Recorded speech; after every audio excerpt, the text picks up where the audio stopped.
नमस्कार, जय माता दी। मैं हूं आपका दोस्त होस्ट ए कुमार।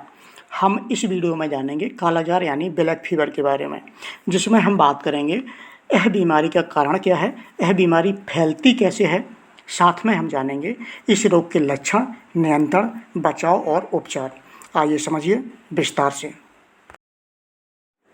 कालाजार कालाजार को कई नामों से जाना जाता है, जैसे काला ज्वर, ब्लैक फीवर, डमडम फीवर। इसके अतिरिक्त इसे विसरल लीशमैनियासिस के नाम से भी जाना जाता है। यह रोग लीशमैनिया जीनस के प्रोटोजोआ परजीवी के कारण होता है। परजीवी यानी पैरासाइट। क्या होता है पैरासाइट?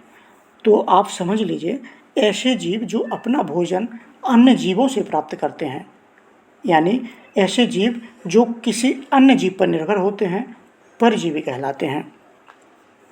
यानी कालाजार एक संक्रमण बीमारी है जो लीशमीनिया जीनस के प्रोटोजोआ परजीवी लेशमीनिया डोनोवानी के कारण होता है। कालाजार रोग बालू मक्खी यानी सैंड फ्लाई के द्वारा फैलता है। अब यह बालू मक्खी यानी सैंड फ्लाई क्या है, तो यह आप जान लीजिए। यह मक्खी छोटे कीड़े होते हैं जिसका आकार मच्छर का 1/4 होता है। इस मक्खी के शरीर की लंबाई 1.5 से 3.5 mm यानी मिलीमीटर होती है।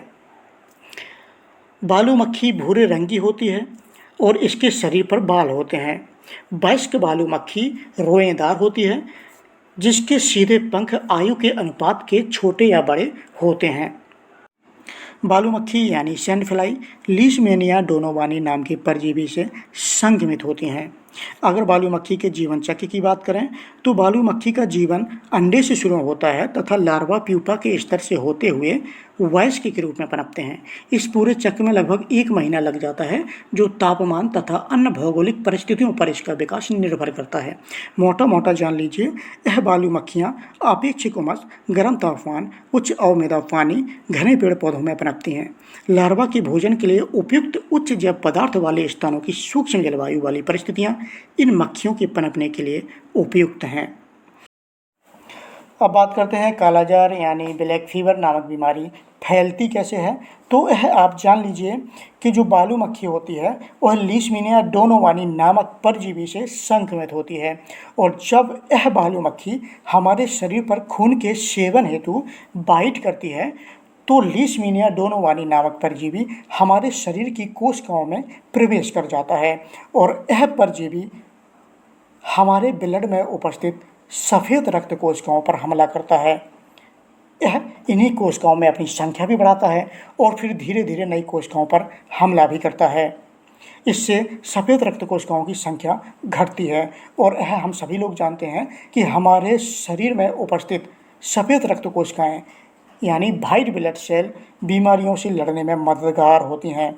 यानी यह लीशमीनिया डोनोवानी नामक परजीवी सफ़ेद रक्त कोशिकाओं को प्रभावित करता है, जिससे हम कालाजार यानी ब्लैक फीवर नामक संक्रमण से ग्रसित हो जाते हैं। इसी कारण लीशमीनिया डोनोवानी नामक परजीवी को अंतःकोशिकीय प्रोटोजोआ यानी इंट्रासेलुलर प्रोटोजोआ कहते हैं। यह लीशमीनिया डोनोवानी परजीवी अपने जीवन का ज़्यादातर समय मनुष्यों के शरीर में रहकर बिताता है। कालाजार यानी ब्लैक फीवर धीरे धीरे पनपने वाला रोग है। भारत में केवल लीशमीनिया डोनोवानी परजीवी इस रोग का कारण है। अगर बात करें कालाजार के इतिहास की, तो लगभग 1960 से 1975 ईस्वी तक उपमहाद्वीप में कालाजार के कोई रिकॉर्ड नहीं थे। नेपाल में 1978 में लोगों ने इस बीमारी की सूचना दी और 1980 से यह बीमारी कई लोगों में फैल गई। अगर बात करें अपने देश भारत की, तो उपलब्ध जानकारी के अनुसार भारत में कालाजार बालू मक्खी यानी सैंड फ्लाई की एक प्रजाति फेलेबोटोमस अर्जेंटा इप्स द्वारा फैलती है। इसके अतिरिक्त यह बीमारी मादा फ्लेबोटोमाइन सैंड फ्लाइज के काटने से फैलती है। कालाजार उष्ण कटिबंधीय इलाकों में होने वाली बीमारी है, जिससे हर साल लाखों लोग प्रभावित होते हैं। अगर बात करें कालाजार के लक्षणों की, तो कुछ लोगों में कोई लक्षण नहीं दिखते, वहीं कुछ लोगों में कई दिनों तक बुखार का अनियमित तौर पर सामने आना, वजन घटना, प्लीहा और यकृत का बढ़ना, एनीमिया होना, त्वचा शुष्क और पतली हो सकती है, त्वचा बेहद रूखी हो सकती है, बाल झड़ने लगते हैं। हल्के त्वचा वाले लोगों में हाथ, पैर, पेट और चेहरे की त्वचा का रंग भूरा हो सकता है। सूजी हुई लसिका ग्रंथियाँ, यहाँ तक कि तिल्ली या जिगर में सूजन भी हो सकती है। अब बात करते हैं बालू मक्खी की संख्या पर नियंत्रण कैसे करें। तो यह आप समझ लीजिए, इस बीमारी के फैलाव को रोकने के लिए सबसे अच्छा तरीका है घर और उसके आसपास कीटनाशक का छिड़काव करना चाहिए। घर की दीवारों पर 5 फुट की ऊंचाई तक कीटनाशक का छिड़काव करें। बालू मक्खी पालतू जानवरों के साथ रह सकती है, अतः गांव के घर इनके पनपने के लिए सबसे उपयुक्त बास है।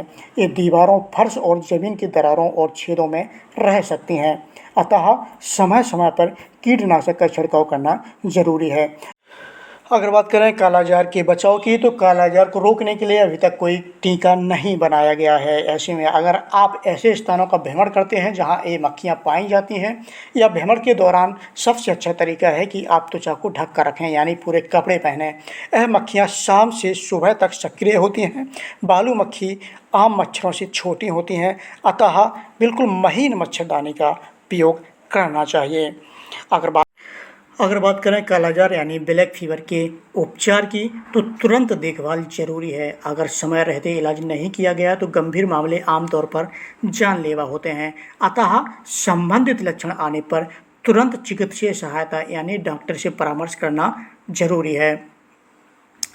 कालाजार के इलाज के लिए हमारे देश भारत में उपलब्ध दवाएं हैं, जैसे सोडियम स्टीरोक्लोनेट, एम्फोटेरिसिन बी, मिल्टेफोसिन इत्यादि। किसी भी दवाई का सेवन केवल डॉक्टर की सलाह पर ही करना चाहिए। ध्यान दें, HIV पॉजिटिव लोगों में कालाजार के द्वारा होने का खतरा ज़्यादा होता है। मिलता हूँ किसी अन्य टॉपिक में एक अच्छी जानकारी के साथ, तब तक के लिए जय माता दी।